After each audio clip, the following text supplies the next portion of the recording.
America के shopping centre में हौलनाक आग भड़क उठी। 500 से ज्यादा जानवर जिंदा जल गए। खौफनाक मनाजिर ने मजबूत जज्बात रखने वाले इंसानों के भी दिल दहला दिए। डैलस के एक शॉपिंग सेंटर में आतिशज़दगी से 500 से ज्यादा जानवर हलाक हो गए, जिनमें से ज्यादातर छोटे परिंदे थे। डैलस फायर रेस्क्यू के तर्जुमान जैसन एवंस ने एक बयान में कहा कि शुमाली मगरबी डैलस में प्लाजा लैटिना में पालतू जानवरों की दुकान में मौजूद 500 से ज्यादा जानवर आग लगने के बायस हलाक हो गए।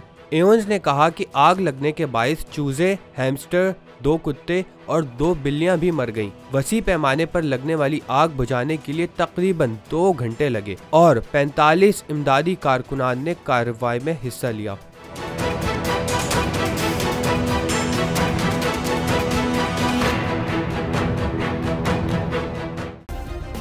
सब्सक्राइब करें और बेल दबाएं ताकि कोई खबर रह न जाए।